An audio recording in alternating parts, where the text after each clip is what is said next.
très bonne nouvelle les amis, nous avons enfin, je dis bien enfin, obtenu le document portant autorisation de création d'une ferme piscicole. C'est un précieux sésame, je vais te l'expliquer dans cette vidéo, mais permets-moi de te raconter les péripéties pour obtenir ce document.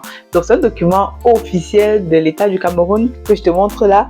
Bon, je ne vais pas t'afficher à l'écran parce que c'est un document assez confidentiel, donc je vais te lire juste quelques extraits de ce document et te montrer l'importance d'avoir ce document. Vous savez, quand on se lance dans la pisciculture, surtout au pays, il faut faire les choses bien. Et comme je dis souvent, dans le business en Afrique, ce n'est pas celui qui est le plus fort qui gagne, mais c'est celui qui est le plus persévérant. Alors reste connecté parce que c'est une information qui va grandement t'intéresser si tu veux te lancer dans la pisciculture au pays ou si tu es même déjà dans le domaine actuellement en Afrique. Let's go!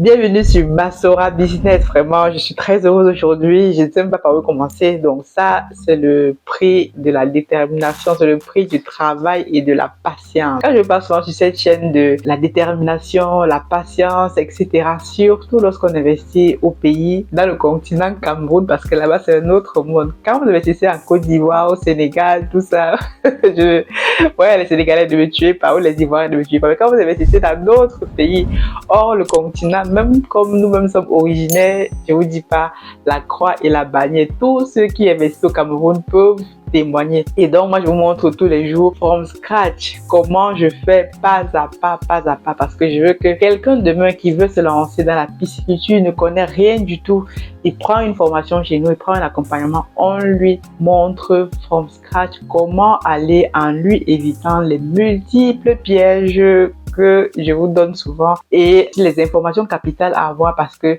les gens, faut que je vous dise la vérité parce que beaucoup de personnes ne vous disent pas la vérité dans ce domaine obscur, oh, grandement obscur qu'est la pisciculture. Vous voyez les gens là sur internet qui élèvent du poisson dans les seaux, dans les étangs, dans les bacs, qui vous montrent oh c'est joli, on a fait ceci, mais beaucoup de personnes ne vous disent pas la vérité. Si vous me suivez déjà un peu, vous avez constaté que je vous montre tout from scratch. Quand on a réussi, je vous dis on a réussi. Quand on a échoué, je vous dis on a échoué. Pourquoi on a échoué et comment est-ce que nous allons faire pour améliorer cela à l'avenir. Parce que je dis pour bien le faire, je peux aussi venir là vous dire oh ça marche bien les chiffres, tout le monde aime les grands chiffres, moi aussi j'adore les chiffres, surtout quand on est rentable, on vous dit que oh, on a généré des millions, des milliards avec la pisciculture. Généralement les personnes nous disent pas la vérité. Moi je vous dis la vérité dans cette vidéo déjà parce que beaucoup de personnes le font pas. Beaucoup de personnes qui réussissent dans la pisciculture ne vous montrent pas comment ils font, par quelles péripéties ils passent, vous montrent juste le résultat à la fin et ce qui n'est bien sûr pas intéressant pour tous ceux qui veulent aller sur le long terme. Si tu veux gagner quelques sous à gauche à droite, donc tu peux aller suivre ces gens, comment j'appelle, des charlatans. Voilà, parce qu'il faut respecter aussi le travail des gens. Donc, ce document-ci dont je vais parler dans cette vidéo va changer le game. Parce que il faut bien savoir que dans nos pays sont réglementés, mais bien souvent, comme je le dis souvent, nous-mêmes venons investir de la diaspora, on est bien content avec nos sous, nos millions, mais parfois on ne suit pas le canevas, on ne respecte pas la réglementation en vigueur. Il y a parfois des dispositions, des réductions fiscales, des incitations qui sont prévues par nos États que nous-mêmes ne connaissons pas. Moi, je suis actuellement en train de me documenter sur tout ça et je vais vous partager des informations. La prochaine vidéo que je vais faire, je vais vous montrer comment l'État du Cameroun en particulier, qu'est-ce qu'il met en œuvre pour inciter les personnes, surtout les gens de la diaspora, à investir en Afrique. Dernièrement, j'ai participé au forum Back to Africa, ce qui est intéressant. J'ai rencontré là-bas les gens des impôts et ce qui est super, c'est que ces personnes-là, bon, sont ouvertes maintenant à la diaspora. Ils ont compris que la diaspora a le pouvoir financier et que grâce à l'apport de la diaspora, il pourra aussi, en tout cas, bénéficier de notre pouvoir pour développer des projets au pays. Donc, ils ont créé une plateforme où voilà, les personnes s'enregistrent et on peut poser des questions. Et l'avantage, c'est qu'on peut solliciter, en tout cas, un accompagnement pour bénéficier de toutes les incitations prévues par l'État du Cameroun en particulier pour ceux qui investissent dans certains domaines bien précis. Ça, ce sera l'objet d'une prochaine vidéo que je prépare. Reste donc connecté. D'ailleurs, en passant, Si tu me découvres dans cette vidéo, je m'appelle Aniel Frisé. Je suis ingénieur logiciel, entrepreneur, auteur de ce livre intitulé que tu vois à l'arrière là-bas, Investir en Afrique dans la pisciculture, qui est un must to have. Si tu souhaites acquérir ce livre, rendez-vous en bas des descriptions. Actuellement aussi, nous sommes en train de clôturer notre levée de fonds. Ce mois d'octobre clôture notre levée de fonds, comme je vous le disais. Nous sommes là pour soutenir la croissance de notre entreprise. Donc, si tu souhaites y participer, c'est encore possible. Tu peux encore rejoindre donc l'aventure. Après, vous avez dit que oh, ça ne marche pas, on va attaquer. Je vous montre from scratch comment ça marche. Tu peux me contacter aussi directement en inbox. Je réponds à toutes tes questions. Et pour finir, si tu souhaites te former donc avec nous pas à pas pour lancer ton projet piscicole ou un coaching ou X, Y, même pour vendre des poissons. D'ailleurs, je suis en train d'accompagner un gars de la diaspora là pour vendre ses poissons au pays. Donc ça, je vous en parlerai aussi parce que c'est vraiment super. Donc, toutes ces choses-là sont disponibles sur notre académie, Aniel et Tatiana Academy. Revenons donc sur mon document que je vais vous présenter. Donc, on a obtenu dernièrement une autorisation de création d'une exploitation piscicole. Je vais t'expliquer en gros l'importance de ce document. Donc, c'est un document que nous avions introduit, une demande que nous avons introduite, bon, les affaires du pays, vraiment, je suis encore, ça fait à peu près, je vais dire, depuis octobre dernier, octobre l'année passée, que on a introduit cette demande avec l'un de nos partenaires même qui travaille au MINEPIA. Si tu ne connais pas ce que c'est le MINEPIA, bon, c'est le ministère des Pêches et de l'Industrie de l'Animal au Cameroun qui réglemente en gros tout ce qui est pêche, etc. Donc, c'est ce ministère de tutelle. Donc, on a introduit cette demande là-bas. Et à l'époque, pourquoi je l'ai introduit dans les circonstances assez bizarres? Vous savez, quand vraiment les étoiles s'alignent. Donc, il y avait un de nos partenaires, justement, chez qui nous prenions les aliments. Je cherchais à l'époque un nouveau technicien. Vous savez, vous avez suivi un peu mon aventure, un nouveau technicien. Et donc, j'ai contacté ce partenaire en lui disant, je cherche un nouveau technicien. Est-ce que dans tes... Je sais que lui-même est dans le domaine puisqu'il nous livrait les aliments et il fait même lui-même l'alivinage. Et donc, je lui dis, est-ce que dans tes équipes, tu ne serais pas quelqu'un ou dans tes contacts, ton réseau, c'est ça qui est super important lorsque vous êtes dans le business, toujours avoir un réseau. Ça va grandement vous aider. Et donc, il me dit, bon, je ne sais pas, mais voici un contact, en fait, un de mes petits qui lui travaille au Minepia. Il peut vous aider, il peut t'accompagner. Il a sûrement des personnes autour de lui. Donc, je contacte le monsieur. Un monsieur super, super gentil. Vraiment, les anglophones sont trop forts. Les gars, un mindset terrible, c'est pas comme nous les francophones là-bas, que dès que tu contactes le gars, il te demande d'abord tu as combien. Donc le gars, on discute et tout, et il m'explique, et voilà, je l'envoie sur le site, moi, voilà. Je l'envoie sur le site pour voir nos installations, voir en fait voilà la personne qui va venir travailler pour nous. Et finalement en fait la personne qui nous propose en fait on ne bosse pas avec cette personne là puisque on me propose une autre personne super intéressante avec qui on travaille maintenant. Mais on reste en contact. Après un moment donné il me dit madame vous savez que vous pouvez introduire une demande d'homologation d'autres fermes piscicoles, c'est super important. Le Minepia lance ses appels en fait à candidature peut-être une fois par an et par ce biais là c'est super rapide. Actuellement je suis en train de préparer donc ces différents dossiers. Tenez-vous tranquille, il m'a dit ça, on était, je pense, un jeudi, il me dit, il faut déposer le dossier vendredi. J'ai dit, waouh, mais on n'a même pas le temps de me dire, madame, franchement, je sais que c'est court, mais il faut déposer votre dossier au plus tard vendredi pour que ça puisse aller lundi avec tous les autres dossiers. Vraiment, faites-moi confiance, vous savez qu'au pays, faites confiance aux gens que tu veux raconter, c'est compliqué. Donc, je lui ai dit, bon, actuellement, moi, je devais faire ça avant, je ne suis pas dans l'optique de le faire maintenant, mais je comprends la pertinence. Je vais en parler à mes équipes. Donc, je parle avec mes équipes.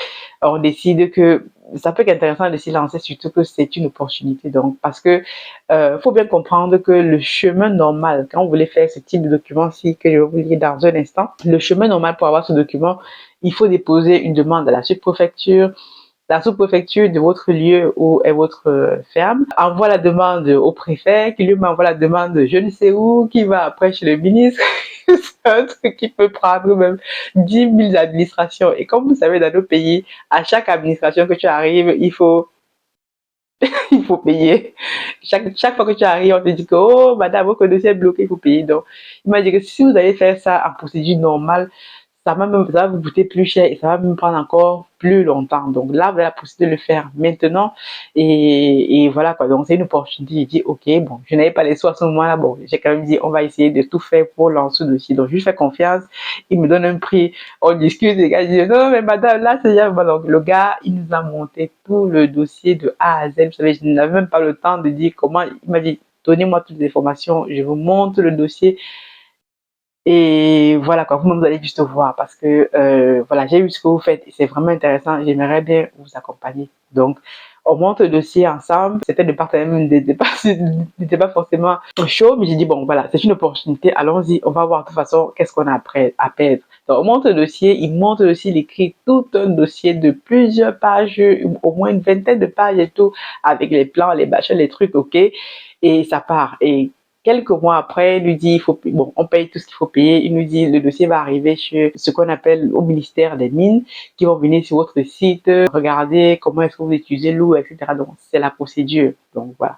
Quelques mois après, on a effectivement la visite d'un agent du ministère des Mines qui nous dit, vous, madame, votre dossier est ici. J'envoie de mes collaborateurs le chercher pour l'amener sur le site. Il regarde, il nous donne des recommandations sur comment est-ce que nous devons justement utiliser l'eau, comment est-ce que nous devons faire évacuer l'eau qui vient de nos étangs pour éviter de polluer en fait l'environnement, etc., etc. Mais il faut savoir que, comme je vous disais, ce document-ci est très important parce que lorsque vous implantez par exemple dans une zone comme celle-là, vous avez tous des voisins, je vous ai dit, nos voisins, on a même ceux qui veulent nous tuer, ceux qui veulent nous faire X, Y, Z, qui ne veulent pas du bien, vraiment. Les gars ne veulent pas du bien.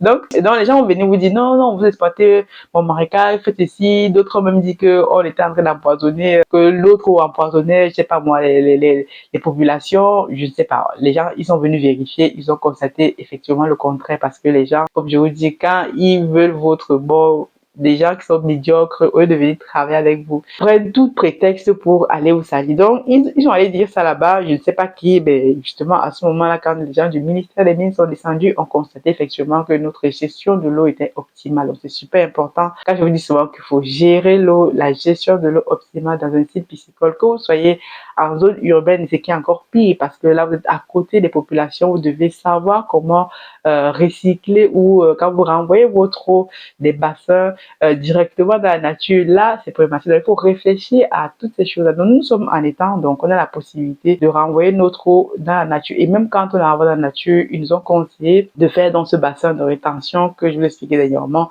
pour retenir cette eau afin d'enlever toutes les matières fécales organiques avant de la rejeter dans la nature. Donc, ce qui est super important, il nous fallait l'appui, donc l'aval de ce ministère des agents pour que notre dossier puisse passer. Et ensuite, donc, lorsqu'ils ont dit ils ont donné le OK, le dossier revient au Minepia et là, ça fait, je sais pas, 3-4 mois, c'était sur la table du ministre. Depuis, je demande, est-ce que le dossier est arrivé? On me dit, oui, le dossier est revenu au Minepia, mais le ministre n'a pas encore eu le temps de signer. On a même passé 4-5 mois. J'ai dit, mais monsieur le ministre, signez même notre dossier? Non, c'est comment? Bon, finalement, ce qui a été fait. Donc, dernièrement, là, donc, ce dossier-ci, ce document-ci a été signé le 4 septembre et j'ai pu uniquement le récupérer la semaine dernière. Vous voyez que ça fait à peu près 1 an que un simple document, voilà, pour obtenir ce simple document, il faut batailler, il faut avoir la persévérance. Mais c'est comme ça que ça fonctionne dans le pays.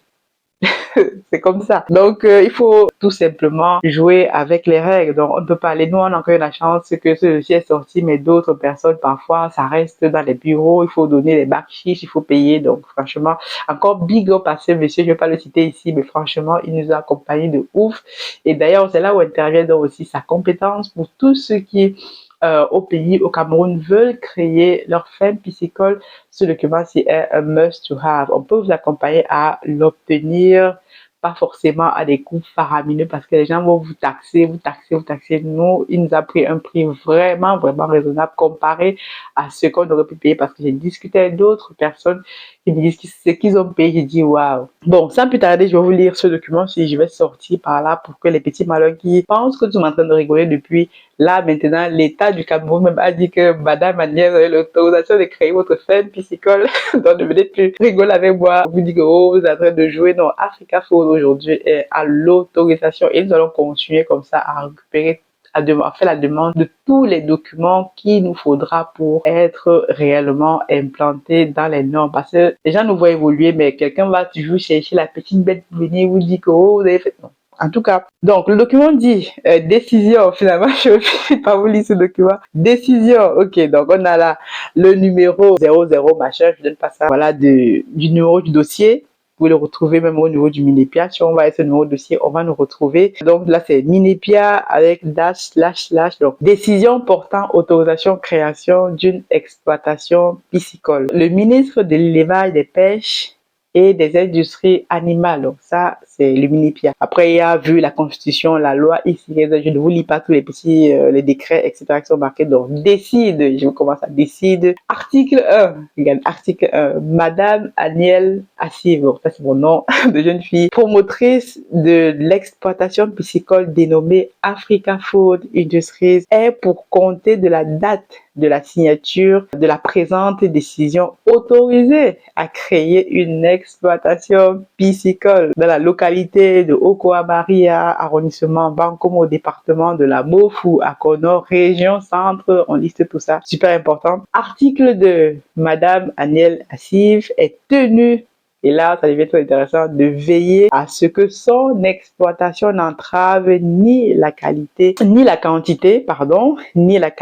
de l'eau utilisée en aval. Ce qui veut dire que nous devons justement veiller à avoir une bonne gestion de l'eau. Donc nous, comme je vous ai dit, on a l'eau qui rentre dans notre site via un ruisseau, une rivière qui coule, on alimente nos étangs et on doit la laisser repartir. Mais avant de la laisser repartir, nous devons appliquer un traitement dessus, donc soit une décantation comme nous faisons actuellement et plus tard dans la filtrer afin qu'elle puisse donc repartir dans la nature sans avoir toutes ces matières organiques. Article 3, je finis par là. La présente décision sera enregistrée et communiquée partout où besoin sera. Hey, c'est marqué Yaoundé, 4 septembre 2024, ampliation. Donc, ce document-ci est parti dans tous les ministères, donc Minepia, Drepia, centre, je sais pas moi, préfet du Mefou Kono, intéressé, archives, etc., etc. Signé, docteur Taïga. Vous mettez ça là, voyez vous-même, je n'ai pas volé, je n'ai pas menti, le document est là. Je vais finir par là en vous disant que ça, c'est le fruit de l'effort, de la persévérance et de la détermination.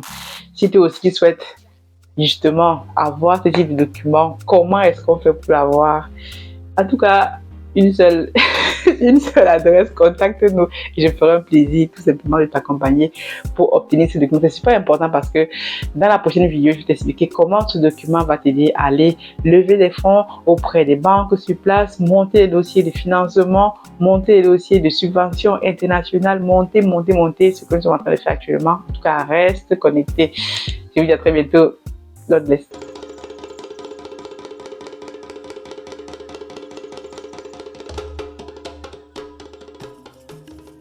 Bienvenue chez Africa Food Industry, votre partenaire de confiance pour une alimentation saine et de qualité. Situé au Cameroun en périphérie de Yaoundé, notre site de production en pleine nature est dédié à l'élevage, à la production et à la transformation responsable des poissons les plus frais. Chez Africa Food Industry, nous élevons et transformons une variété de poissons, notamment le silure, la carpe et le tilapia, dans le respect de l'environnement et du bien-être animal. Nos processus d'élevage rigoureux garantissent que chaque poisson est traité avec le plus grand soin du moment de la capture à son arrivée sur votre table. Découvrez notre large gamme de produits finis, des filets de poissons frais aux délicieuses conserves de carpe de silure et de tilapia, prêts à satisfaire les palais les plus exigeants. Pour des produits de qualité supérieure, faites confiance à Africa Food Industry. Contactez-nous dès aujourd'hui pour en savoir plus. Africa Food Industry, nourrir le monde, une bouchée à la fois.